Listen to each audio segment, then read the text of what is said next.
विद्यालय बहुत भल महाविद्यालय मु भावुची नियाली अंचल ये गोटे सौंदर्य एवं प्राकृतिक भरा स्थान महाविद्यालयटी गढ़ी उठी 1980 मसीहा फेब्रुआरी 11 आज दिन में प्रतिष्ठा होता आमर प्रतिष्ठा होगा दिन ठूँ या भर 45 वर्ष अतिबाहित होता कॉलेजर जी उन्नति हवा कथा आग को बहुत भल भाव कॉलेज को ध्यान दि जाए कॉलेजर जहाँ मौलिक समस्या अच्छी से समस्या को दूर कर जमती मत कहते कैंटीन ना गोटे सभागृह सबू जिनस हो संपूर्ण हम यार जतिक जहाँ भित्तिभूमि जोड़ा बाकी रही जाइए अध्यक्ष महोदय कहते सब संपूर्ण हम ना निश्चित रूपे मु नुहे जेकोसी विधायक जे भी हम जे आगुरी होती समस्त कॉलेज प्रति अवदान अच्छी तेणु मुझे प्रतिनिधित्व एठू करुच्ची निश्चित भाव में मुझे चिंता करी जे महाविद्यालय उन्नति केमी हम से नुआ कथा कौन अच्छी। ज्योतिरंजन महांती सांसद प्रतिनिधि नियाली ब्लॉक आज 45तम फाउंडेशन डे थिला डीकेएन कॉलेजर जहाँकि स्वर्गत विजयराम आचार्यंकर प्रचेष्टा फल विगत 45 वर्ष पूर्व होता से महान आत्मा को आज स्मरण करी सबू छात्र छात्री मानक अनुरोध करी जगन्नाथ प्रार्थना करवा एक महान आत्मांकर जो प्रचेष्टा फल एक शिक्षा अनुष्ठान एठार गठी उठी जे कि देवीकंदल दीपांचल गर्व और गौरव को बढ़ाऊँ जहाँकि एरंच कॉलेज मान्यता पाइले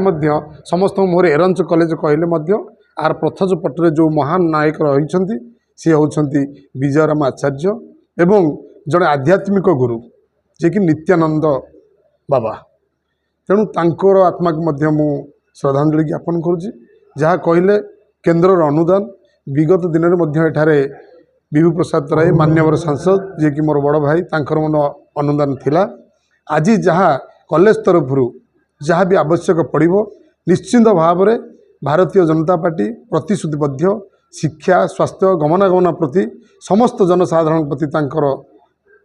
विकास करिवार लक्ष्य अच्छी तेणु तांकर प्रतिनिधित्व करिथिबारु ये अंचल देवीकंदल दीपांचल जो डीकेएन कॉलेज अच्छी तार उन्नतिमूलक कार्य करने निश्चिंत आगे आसबू एवं दिल्ली दरबार में आवश्यक पड़े भी ये कथा को आम उठेबू शिक्षा हूँ जीवन मानदंड आजिकल युवपीढ़ी मानू मंचर कही जे शिक्षा सहित सामाजिक संस्कार आनिबा भी निहाती आवश्यक अच्छी जी को सनातन धर्म ये प्रतिष्ठा ये संस्था को स्थापन कर जो गुरु जहाँकर अर्थराशि ये फाउंडेशन गठन होती मूलदुआ पड़ा तेणु तांकर आत्मा को सद्गति कामना करने सहित प्रेरणा नापी हेले आध्यात्मिक को रखी सनातन धर्म को साथी रखी शास्त्र पुराण रामायण महाभारत को नहीं युवपीढ़ी जदि आगू जाती निश्चिंत भाव में जीवन एक आलोकित जीवन में परिणत हम। समिति अध्यक्ष नियाली उमेश चंद्र बेहरा आज देवीकंदल नित्यानंद महाविद्यालय 45तम स्व नक्षत्र दिवस 1980 मसीह या डीकेएन कॉलेज आज 45 वर्ष पदार्पण करी आज मु नियाली ब्लॉक अध्यक्ष हिसाब से आसी अतीत होती यही कॉलेज रे जिते मु पाठ पढ़ुली से कॉलेज चाल घर था आज बर्तमान कोठार परिवर्तन होती जो आम कॉलेज पाठ पढ़ा सारा ये कॉलेज आम सब काम कर आसीचु ये कॉलेज को जितेबाला आमर नरेंद्र स्वाई थे राज्यसभा एमपी आम पाखु जाकि बहु पैसा आनीलु लैंड आनीलु ये कम कराइला त्रिलोचन कानून तापर आमर कुलमणि सामल एमपी थी किसी पैसा आनीलु बेसी अनुदान आसी आम डॉक्टर प्रोफेसर प्रमोद कुमार मल्लिक बेले बहुत पैसा कॉलेज को आसी जेहेतु सी ए पंचायत विधायक तेणु बेले बहुत कार्यक्रम इस कॉलेज ता सहित गत वर्ष आमर जो मान्यवर मुख्यमंत्री पूर्वतन मुख्यमंत्री नवीन पट्टनायक महोदय एक सब ओडिशार सब कॉलेज को कोटी कोटी टंका देते जहाँकि सब ओडिशा रे समस्त कॉलेज भाग्य परिवर्तन हो जाए आज ये कॉलेज रे भल क्लासटे हो स्मार्ट क्लास ई लाइब्रेरी पिला माने नाच गीत करने सब सुजोग पाँच खेल उपकरण किणा जहाँ आम ओडिशा नवीन ओडिशा रे सब ये कॉलेज उन्नति मार्कंडेश्वर महापात्र अध्यक्ष देवीकंदल नित्यानंद महाविद्यालय एरंच आज आम कॉलेजर 45तम वार्षिक उत्सव पालन होता आमर एथिरे मुख्य अतिथि थिले नियालीर मान्यवर विधायक इंजीनियर छवि मल्लिक आउ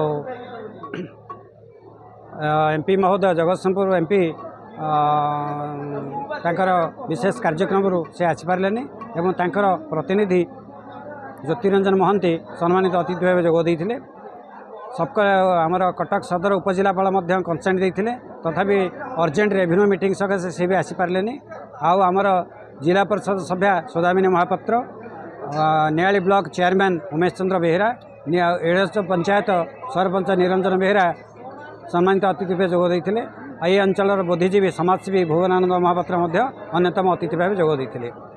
आमर कार्यक्रम बहुत सुंदर है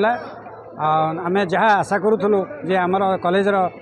निकटरे नाक मान्यता हासिल करी तथापि आउ किछि अभाव असुविधा रही जाइए आम विधायकों पाखे ता उपस्थापना करूँ तो कॉलेजर सुविधा असुविधा जेते दाबीपत्र सब विधायकों पाखे उपस्थापना करूँ एवं माननीय विधायक ताको अति शीघ्र पूरण करेंगे बोली ये भाषण माध्यम घोषणा करिसेंती एवं से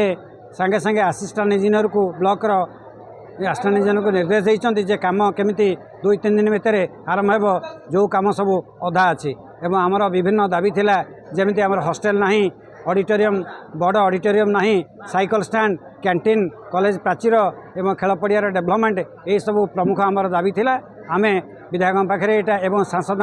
प्रतिनिधि पाखे ये सब दाबी करूँ आशा करूँ आगामी दिन में निश्चय पूर्ण हो।